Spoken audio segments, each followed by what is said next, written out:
نے اسے بیان کیا ہے، امام ترمذی نے اسے بیان کیا ہے۔ اب یہ ہے کہ دعا کیسے کی جائے؟ ایک سائل بن کے، ایک بھکاری بن کے۔ آپ دیکھتے ہیں کہ بے شمار بھکاری ہوتے ہیں، مانگتے ہیں آپ سے، لیکن آپ ان کے لیے ایک پیسہ، ایک پائی، ایک روپیہ بھی نہیں نکالتے۔ لیکن بعض بھکاری ایسے ہوتے ہیں کہ جو اس تضرع اور عاجزی کے ساتھ، اور انہیں وہ طریقہ آتا ہے مانگنے کا طریقہ آتا ہے، تو آپ اس پر رحم کھاتے ہیں، اور رحم کھا کے آپ اپنی بساط سے بڑھ کر بھی اس کو دے دیتے ہیں۔ تو اللہ رب العزت سے مانگنے کا طریقہ یہ ہے کہ جس طرح بکاری مانگتا ہے، اللہ کے دربار میں سائل ہو، منگتا ہو، اور اللہ سے مانگا جائے، اور اللہ تعالیٰ سے رحم و کرم کی التجا کی جائے، اور عرض کی جائے کہ رحم کر اپنے نائنے کرم کو بھول جا، ہم تجھے بھولے ہیں لیکن تو نہ ہم کو بھول جا، خلق کے راندے ہوئے، دنیا ٹھکرائے ہوئے، آئے ہیں اب تیرے در پر ہاتھ پھیلائے ہوئے، خوار ہیں، بدکار ہیں، ڈوبے ہوئے ذلت میں ہیں، کچھ بھی ہیں لیکن تیرے محبوب کی امت میں۔ تو یوں اللہ تعالیٰ سے یہ دعا کرنی چاہیے۔ دعا سے کبھی آپ تھک کر نہ بیٹھیں۔ جو آدمی دعا کرتا ہے اس کی دعا قبول نہیں ہوتی، تو وہ آدمی تھک کر جو ہے وہ بیٹھ جاتا ہے اور دعا کو نظر انداز کر دیتا ہے، دعا کو چھوڑ دیتا ہے۔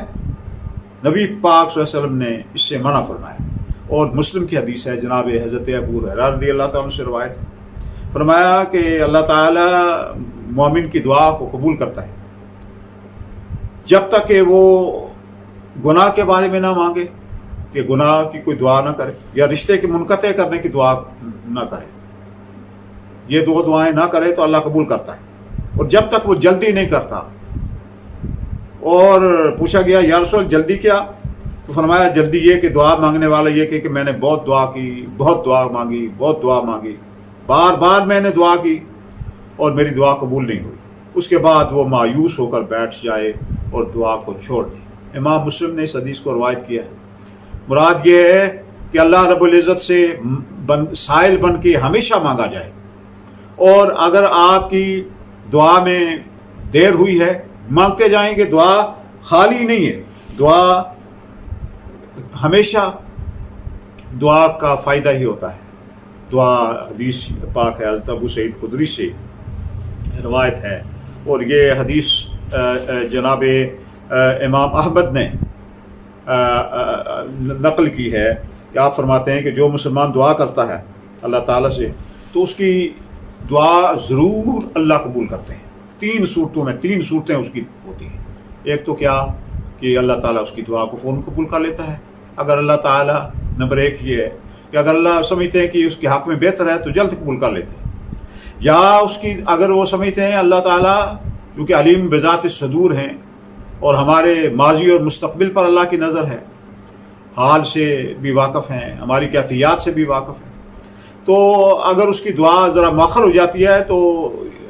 قبول نہیں ہوتی، تو دعا کو آخرت کے لیے ذخیرہ بنا کر رکھ دیا جاتا ہے۔ اور پھر یہ ہے کہ اس وقت حدیث پاک دوسری حدیث میں ہے کہ اس وقت جس آدمی کی میدان محشر میں دعائیں جو جمع ہوتی رہتی ہیں، ایک آدمی کی دنیا میں دعائیں قبول نہیں ہوئی، وہ وہاں دیکھے گا تو وہ اس کے نامہ اعمال میں ہوں گی، تو وہ حسرت کرے گا کہ یا اللہ دنیا میری دعائیں قبول نہ ہوتی، اور یہاں جو انعامات و اکرامات مجھے دعاؤں کے عوض میں مل رہے ہیں، اللہ تعالیٰ جو انعامات و اکرامات مجھے دے رہے ہیں، تو میری ایک دعا بھی قبول نہ ہوتی۔ فرمایا کہ اگر اس دعا مانگنے والے کی تیسری بات یہ آپ بیان فرمائی کہ اگر وہ دعا کرنے والا جو ہے مانگتا ہے اللہ سے، تو اگر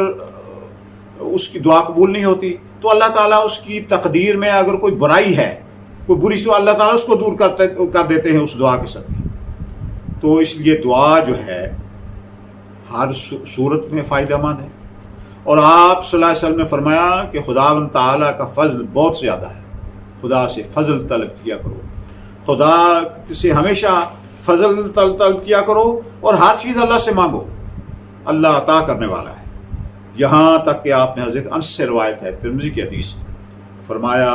کہ تم اپنی حاجتوں کو اللہ سے کے سامنے رکھو، تمہاری جوتی کا تسمہ بھی ٹوٹ جائے تو اللہ تعالیٰ سے مانگو، تمہارے گھر میں نمک نہ ہو تو وہ بھی اللہ تعالیٰ سے مانگو، اللہ پر اتنا بھروسہ کرو، اللہ پر اتنا توکل کرو، اللہ تمہارے لیے اسباب فراہم کر دے گا اور دعا کی برکت سے تمہیں مالا مال کر دے گا۔ تو اللہ تعالیٰ جو ہے وہ ضرور دعا کو قبول کرتا ہے۔ ہاں شرط یہ ہے کہ دل غافل نہ ہو، اگر دل غافل ہے تو اللہ تعالیٰ غافل دل کی دعا کو قبول نہیں کرتا۔ حضرت ابو ہریرہ سے یہ روایت ہے، ترمذی میں یہ منقول ہے کہ نبی پاک صلی اللہ علیہ وسلم نے فرمایا اس یقین کے ساتھ اللہ سے مانگو کہ وہ اللہ تعالیٰ تمہیں ہر صورت میں عطا کرے۔ اگر یہ یقین تمہیں حاصل نہیں ہے اور غافل دل کے ساتھ اللہ سے مانگتے ہو تو اللہ تعالیٰ ایسی دعا کو قبول نہیں کرتا۔ تو اللہ تعالیٰ سے ہمیشہ مانگتے رہا کرو۔ اللہ سے حدیث میں ہے، ترمذی کی دوسری حدیث ابن مسعود رضی اللہ تعالیٰ عنہ سے روایت کرتے ہیں کہ اللہ کے فضل کے متمنی رہو اور کشادگی کا انتظار کرتے رہو۔ ہاں اللہ تعالیٰ کو شرم آتی ہے جب آدمی ہاتھ اٹھاتا ہے، حدیث میں ہے کہ اللہ تعالیٰ فرماتے ہیں کہ بندے نے ہاتھ اٹھائے ہیں، مجھے شرم آتی ہے کہ میں اس بندے کو خالی ہاتھ لوٹاؤں، میں بڑا کریم ہوں اور لیکن شرائط کیا ہے؟ شرائط یہ ہے کہ بندہ عاجزی اپنے اندر پیدا کرے، عاجزی پہلی شرط ہے دعا کے لیے۔ اور ایک اور چیز ہے کہ حلال روزی پہلی شرط ہے۔ حلال روزی اگر آپ کی نہیں ہے، آپ جتنی دعائیں کریں، حدیث پاک میں آیا کہ ایک شخص پرنگدہ خاطر ہے، بال اس کے بکھرے ہوئے ہیں